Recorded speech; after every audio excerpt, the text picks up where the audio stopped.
Là, j'aimerais que tu me dises quel corps tu utilises pour l'investigation.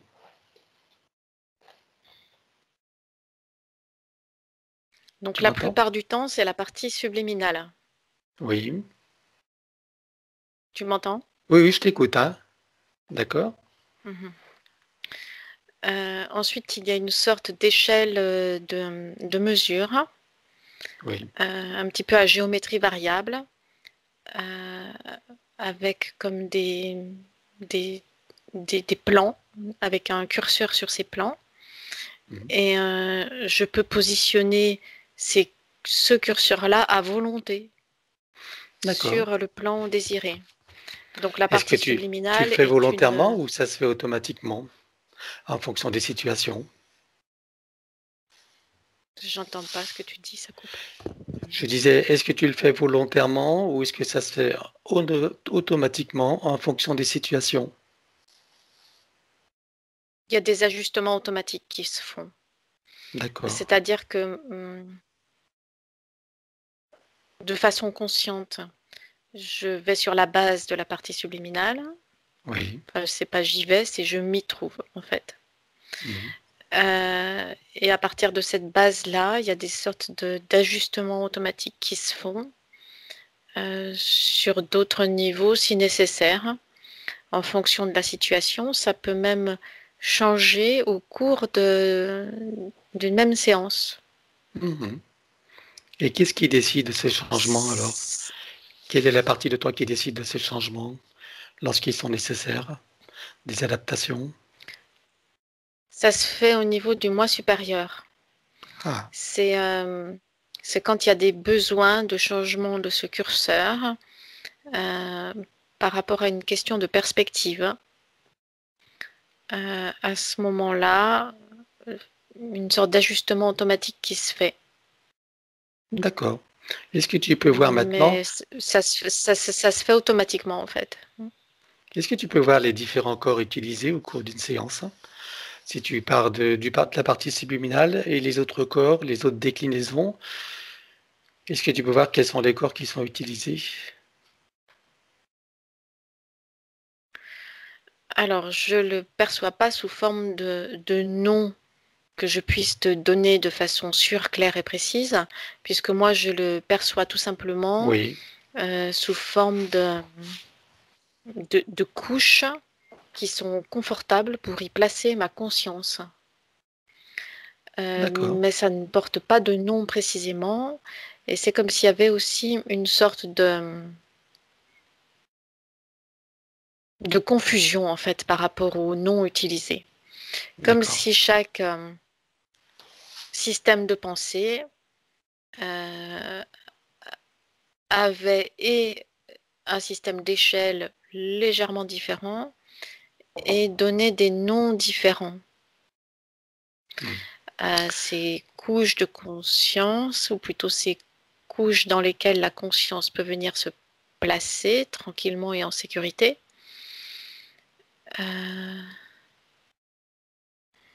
Mais moi, je le perçois simplement sous forme d'énergie. Il y a pas de nom associé. d'accord. Simplement, regarde, quand tu utilises des corps, est-ce qu'ils sont tous au sein de la matrice ou est-ce que tu as des corps qui sont utilisés qui sont au-dessus de la matrice artificielle, en dessous du soi supérieur ou au-dessus? Est-ce que, voilà, sans donner de nom, simplement voir des positionnements, c'est juste pour l'information et la Mhm. connaissance. Alors, ces différentes couches communiquent entre elles pour une question de perspective, mais pour une question d'efficacité et d'intervention directe. Les zones utilisées sont au sein de la matrice artificielle. D'accord. Est-ce que tu en vois parfois certaines qui sont Elles, utilisées du dehors de la matrice? oui, mais c'est de l'information qui arrive au-delà, comme si c'était un petit peu le cerveau, quelque chose comme ça, qui est au-delà de la matrice artificielle. Et la main qui agit, elle, se trouve Mmh. sur ordre du cerveau. Mais c'est une analogie, hein. Elle se trouve la main au sein de la matrice Oui, oui. artificielle. Et la conscience passe de l'un à D'accord. l'autre en fonction des besoins. Ok.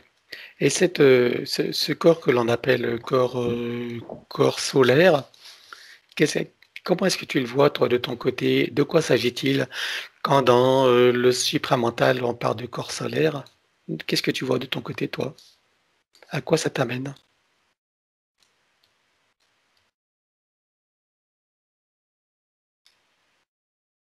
Attends, je me penche dessus. Voilà.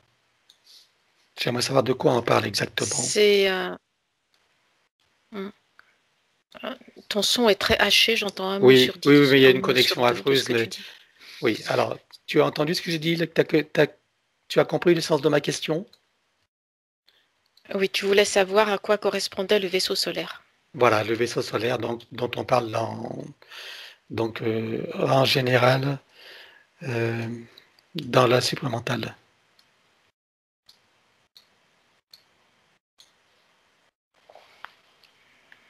C'est une sorte de plateforme de base sur laquelle se situe la conscience, mais peut Oui, qui peut se déplacer sur cette échelle que j'ai décrite précédemment. d'accord. Est-ce qu'il Et t'arrive de te c'est comme une positionner sur sorte, cette... comme son nom l'indique, c'est une sorte de vaisseau qui sert de point d'appui à la conscience pour se déplacer. Sans utiliser ce terme-là, forcément, la conscience se place dessus, sur cette base que l'on pourrait effectivement nommer avec ce terme-là, pour se déplacer sur cette échelle. D'accord. Donc ça veut dire que dans tes interventions, ça arrive que tu sois positionné sur ce plan-là si tes parties supérieures le décident, c'est ça? Je ne le perçois pas comme un plan, je le perçois comme un vaisseau qui permet de se déplacer de plan en plan. Est-ce qu'il s'agit du corps de Mais Merkaba? c'est une base pour la conscience. D'accord. Et ça a à voir avec la Merkaba ou pas?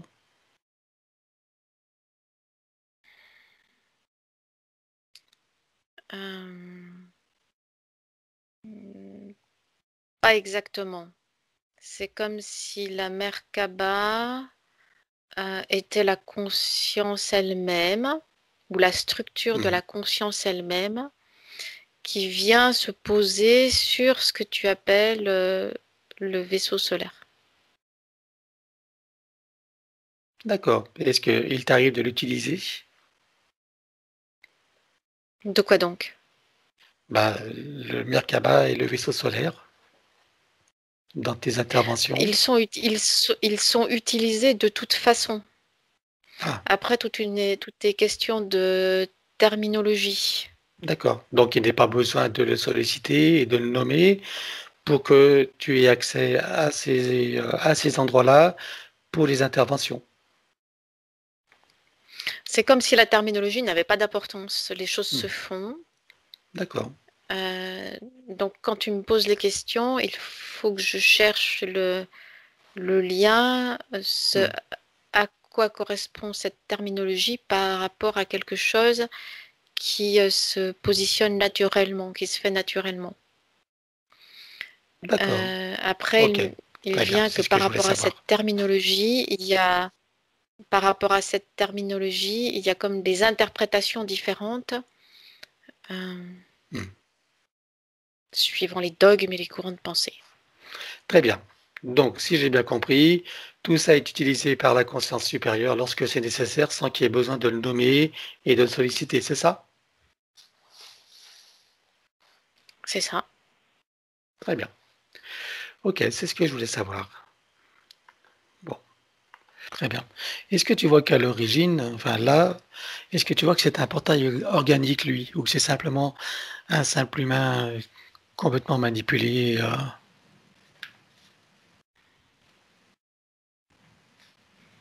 Ça passe très facilement au travers de lui. Il est en fait manipulé. Et quand je m'approche de lui, je vois pas son essence divine. C'est comme s'il était utilisé comme un pantin, mais qui produit quand même, qui est quand même producteur d'énergie de basse fréquence. Donc c'est un portail organique. C'est comme s'il était à mi-chemin entre les deux. Et il n'y a pas de frontière absolue entre ce que l'on appelle les portails organiques et les êtres divins. Il y a des portails organiques qui ont des parties d'étincelles divines et des êtres divins qui ont une grande partie, dites portail organique en eux. Il n'y a pas de, c'est comme s'il y avait des degrés. C'est pas noir ou blanc.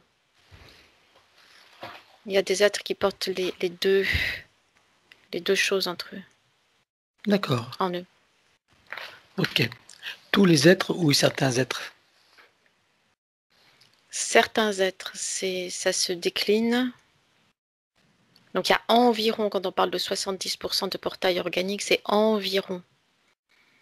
Et avec plus ou moins de froideur et d'absence d'émotivité. Ok. De même pour les êtres, la portion restante d'êtres humains, tous ne sont pas des êtres divins parfaits. Il y a beaucoup de différences, de fréquences, et ça peut varier au cours de la vie d'un même individu. La part de l'ombre peut être plus ou moins importante et augmenter ou diminuer au cours de l'incarnation, suivant le chemin de vie des humains concernés. Très bien. Donc, en ce qui concerne son mari, est-ce que tu vois qu'il est possible, par exemple, de l'inviter et de lui proposer un travail qui pourrait l'amener à faire grandir sa part divine? Alors, dans l'état actuel des choses, sa part divine est très faible et c'est verrouillé par de la peur en arrière-plan.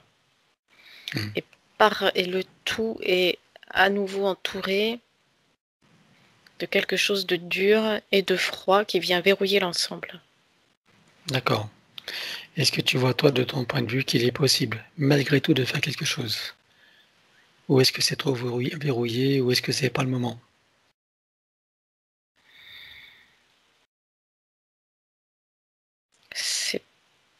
Non, c'est trop verrouillé, c'est pas le moment. D'accord, ok. Donc, il faut couper les liens entre eux, par contre. Alors, c'est ce que nous allons faire. Alors, donc, tu vas couper tous les liens, donc les liens entre eux, sur tous les plans. Ça les détache l'un de l'autre. Alors, dès que les liens se coupent dans une sorte de crissement métallique, lui descend en fréquence, c'est de plus en plus lourd. Et elle s'allège. Comme si lui la tirait vers le bas. Il y a beaucoup de faisceaux, de fils toxiques entre eux, beaucoup. Il faut tous les trouver, dans toutes les dimensions.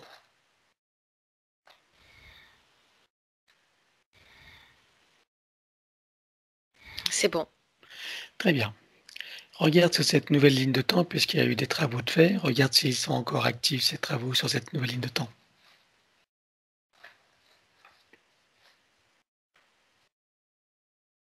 Non, ça a coupé. Mais il faut faire disparaître.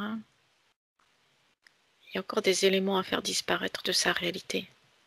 Comme quoi, par exemple?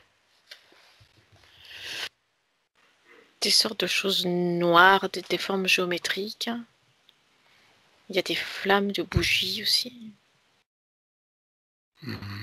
Et comme des aiguilles. Tout ça, c'est à faire disparaître. Ils sont sur quel plan? Ça n'est plus rattaché à elle, mais... C'est encore là. C'est toujours là, oui. Où est-ce qu'ils sont? C'est sur quel plan? Sur en 3D ou sur d'autres plans? Il y a une base en 3D, mais ça agit surtout en 4. Ok. Alors, on va tenir compte de toutes les bases, 3 et 4D, d'accord? Et partout où ça se trouve. Donc, on élimine tout, on coupe tout. On désactive, on élimine, on désintègre. Sur tous les plans, multidimensionnel, quantique et fractal, avec traces, mémoire et empreinte, système duplicatif et reproductif, copier-coller, programmation.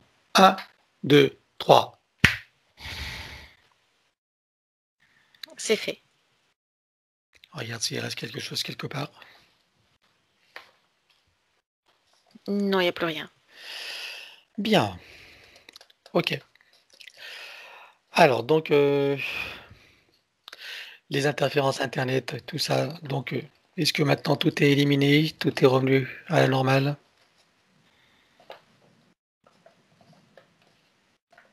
Il faut qu'elle continue de se détacher. Il y a encore des liens qui la relient à l'intelligence artificielle. Ah, alors identifie-les, trouve-les tous sur tous les plans. Et quand c'est bon, tu me le dis.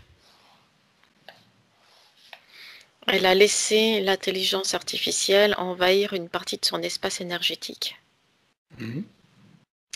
Alors nous allons éliminer également, là aussi. Tu me dis quand c'est bon. C'est bon. Alors dans les conditions comme précité sur tous les plans. 1, 2, 3, élimination. C'est fait. Bien. Ça venait lui brouiller ses perceptions. Ça venait lui brouiller ses canaux de perception extrasensorielle. Mhm. Ça lui envoyait des informations de type synthétique. Vérifie si maintenant, avec ce qu'on a fait jusqu'à présent, sur cette nouvelle ligne de temps, ces canaux de perception sont non seulement déverrouillés, activés, mais en plus protégés jusqu'au plan supérieur, jusqu'à son essence. Oui, là c'est correct. Bon, très bien. Ok, elle vient d'être opérée des pieds droits. Donc, et pour cette opération, elle a subi un test Covid. J'aimerais que tu te connectes à cet événement, puisque moi, ça m'intéresse avec tout ce qu'on dit sur ces fameux tests. C'est l'occasion de voir ce qu'il en est exactement. Alors dis-moi, toi, de ton côté, va sur l'événement, regarde ce qui se passe, et qu'est-ce qui se passe sur divers plans, qu'ils soient énergétiques ou autres.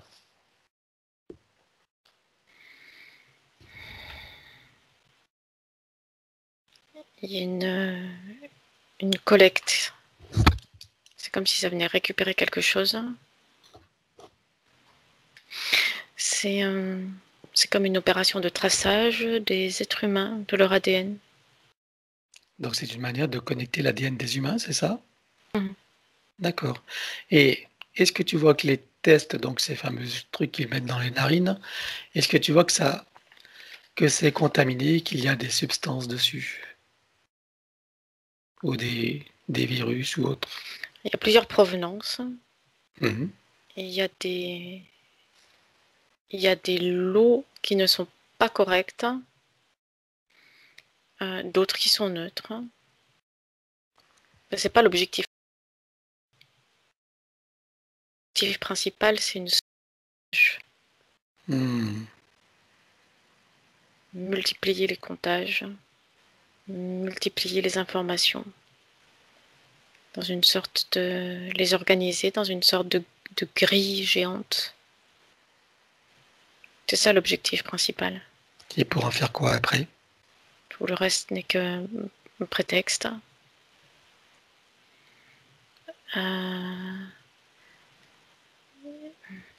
C'est comme pour faire le point sur les lignées humaines, pour garder les plus intéressantes et éliminer les autres. OK. Et qui est à l'origine de cette initiative?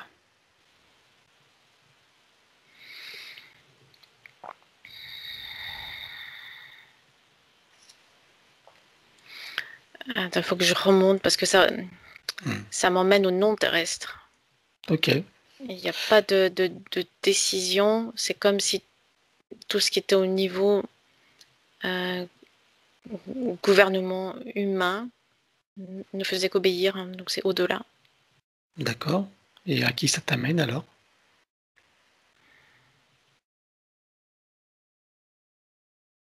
Ça m'amène à des grands gris. Mmh. Ils sont très froids, calculateurs. Le corps est fin, 2 mètres 50 de haut. La tête est grosse. C'est comme des sortes d'ordinateurs ambulants. Il n'y a aucune émotion, aucun sentiment. Et c'est quoi leur objectif à eux? Trier. De leur point de vue, c'est comme si l'ensemble de la population humaine était une sorte de grand foutoir, et qu'il est temps d'y remettre de l'ordre, de trier, de gérer tout cela de façon optimisée.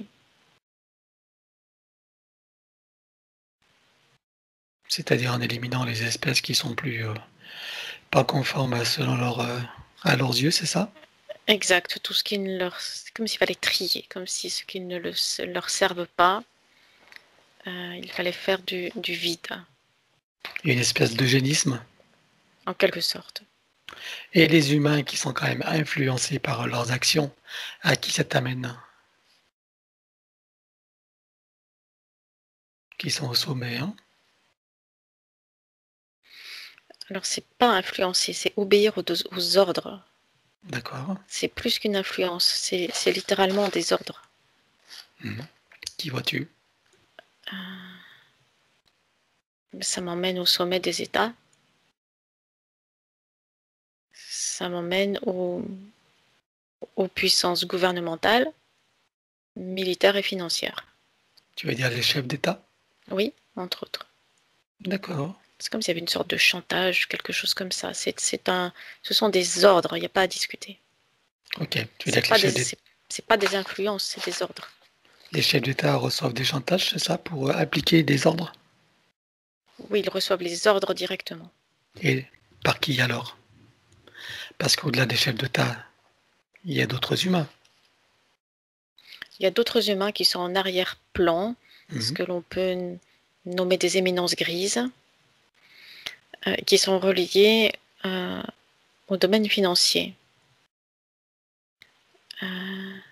C'est la gestion de l'énergie euh, au niveau terrestre. Ce sont eux, ces sortes d'éminences grises, qui reçoivent le chantage, et ce sont eux qui donnent les ordres. Mmh. Si tu vois des figures connues parmi eux? Dans ces éminences grises, Oui. pas que je connaisse, non. Rothschild, tout ça, ça te dit rien?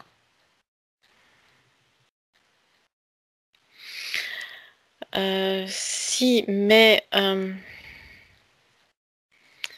c'est pas les plus connus qui sont les plus actifs.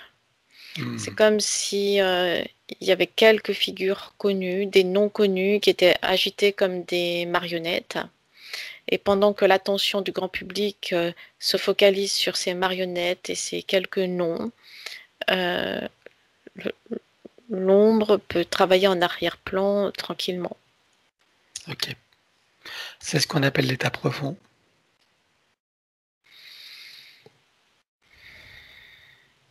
Ça dépend quelle est ta définition de l'état profond. D'une certaine façon, oui. Mais il y a plusieurs factions. C'est comme s'il y avait Mmh. plusieurs factions qui sous-tendent les décisions des États, des gouvernements. Donc certaines factions sont appelées États profonds. D'autres ne sont pas appelées États profonds, mais agissent en profondeur, dans les profondeurs également. D'accord. Tout est une question de point de vue. OK. Et toutes ces factions, est-ce qu'elles ont une tête commune? Non, elles sont à un autre niveau du plateau de jeu. Elles-mêmes sont aux ordres. Mmh. C'est D'accord. un grand système pyramidal. OK. Qui va jusque au-delà des plans physiques. Ah, Oui. on a bien compris. Et il y Mhm. a que ces grands gris, qui sont à l'origine ou tu en vois d'autres aussi? Il y a sûrement plusieurs factions là aussi, non? Oui, il y a des présences reptiliennes aussi et des présences Mmh. insectoïdes également. D'accord. C'est les trois principales. Mmh. Après, il y en a d'autres secondaires, mais les trois principales, ce sont celles-ci. Après, il y a OK. des êtres qui viennent d'Orion et de Zeta Reticuli. Ah, Euh, Ils sont un petit peu en arrière-plan. Moi, ça fait cinq factions d'accord. principales. Ok. Bon, tu reviens à Isabelle Oui.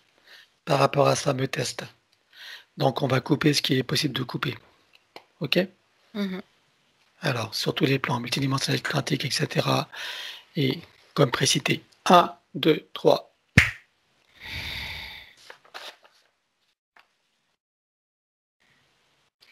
Oui, c'est fait. Elle a désactivé l'information qui a été prélevée sur elle. Très bien. Ça veut dire qu'elle n'est plus disponible, elle n'est plus accessible pour eux. Non. Parfait. Très bien. Alors, quand elle parle de ces fréquences, qu'elle est à 900 000 de vibrations et que quand elle est à 600 000, elle est vulnérable, à quelle Alors les information ça? chiffres, déjà les chiffres, ça c'est comme si ça correspondait à rien les chiffres. Par contre, il Mhm, y a des hauts et des bas en fréquence, mhm. mais il faut qu'elle apprenne à les gérer en fait, c'est ça. Mhm. Les gérer de l'intérieur et non pas à l'extérieur. C'est-à-dire que ça sert à rien de prendre, je sais pas, un cadran ou de poser un chiffre dessus. C'est pas ça l'essentiel. L'essentiel, c'est de gérer l'état intérieur et de le stabiliser. Quel conseil peut lui être donné pour ça? C'est de se centrer à l'intérieur, de se connecter avec elle-même, mais elle peut le faire le long de ces 7 chakras, en fait, en partant du coronal, pour redescendre jusqu'au cœur de Gaïa, et puis remonter. Ça crée la connexion de la terre au ciel. Et à chaque aller-retour, ça monte en puissance. Mais cette montée, elle peut la contrôler. Et parce que à partir du moment où un chiffre est posé, ce chiffre peut être piraté. C'est une accroche. C'est une information d'accroche. Ok, alors est-ce qu'on peut dire la même chose pour nous quand nous posons deux chiffres pour déterminer nos fréquences?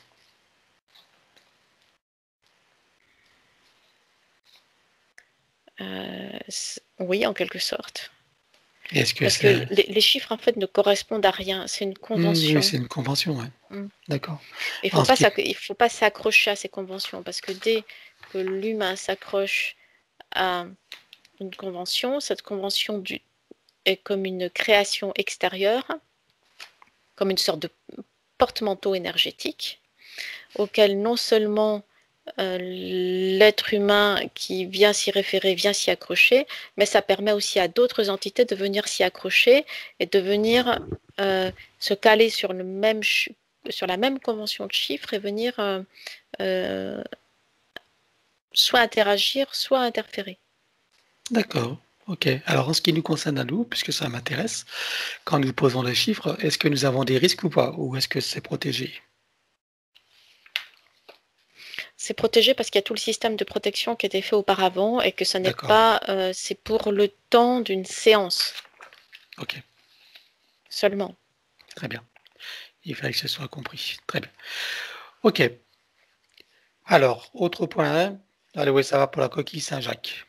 Comment l'utiliser? Alors, est-ce que le côté plat doit être au nord ou pas? Puisqu'il semble qu'il y a plusieurs versions d'utilisation. Quelle information tu as, toi, avec l'utilisation de la coquille Saint-Jacques? Ce qui vient tout de suite, c'est le côté plat au nord.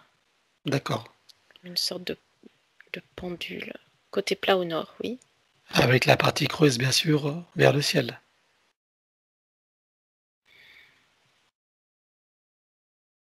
Ça dépend. Ah, est-ce qu'elle peut être retournée? Ça dépend de quelle façon est l'intention de capter les énergies. Parce que quand je dis la partie, c'est pareil pour la partie plate au nord. Il semblerait que ce soit une base, mais ça peut être aussi inversé de l'autre côté avec cette partie plate au sud. Ça fait une circulation d'énergie qui va soit dans un sens, soit dans l'autre, soit pour rafraîchir, soit pour réchauffer. De même, la coquille, quand elle est tournée vers le haut ou vers le bas, soit elle est en accueil, soit elle est en distribution. Donc les deux sont corrects. Tout dépend de D'accord. l'utilisation qui en est faite. Intéressant. Ok. Et quand la partie plate est vers le bas, donc c'est la partie qui chauffe, c'est ça? Non, quand tu as la partie plate et vers le nord, c'est froid, et quand la partie plate est vers le sud, c'est chaud. C'est la circulation d'énergie qui n'est pas dans le même sens. D'accord. Et là, on parle de euh, la partie creuse vers le ciel. Ça, c'est autre chose. La partie creuse vers le ciel, elle est en accueil, et vers la terre, elle est en distribution. D'accord. Mais si tu prends la partie creuse vers le ciel en accueil, si tu la tournes côté plat, donc au nord ou au sud, c'est pas la même action, c'est ça? Non, ça ne recueille pas le même type d'énergie. D'accord. Une Donc, énergie de rafraîchissement ou de réchauffement en hmm, accueil. d'accord. Et Et retourner, c'est en distribution d'énergie de rafraîchissement ou de réchauffement. ah oui. Et le Et dans les, rafraîchissement, c'est et celle dans au les, nord. exact. Et dans les deux cas, c'est en équilibre, C'est Hmm, toujours recueilli et ou distribué en équilibre. d'accord. Est-ce que c'est puissant comme action quand tu utilises une coquille Saint-Jacques?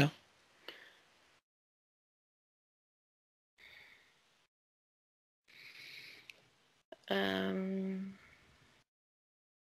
L'onde de forme est puissante, oui. Oui. Il faut qu'elle soit régulière, mais elle est puissante, oui. Ok. Je suppose qu'il y a besoin de la purifier avant, de retirer toutes les mémoires ou pas?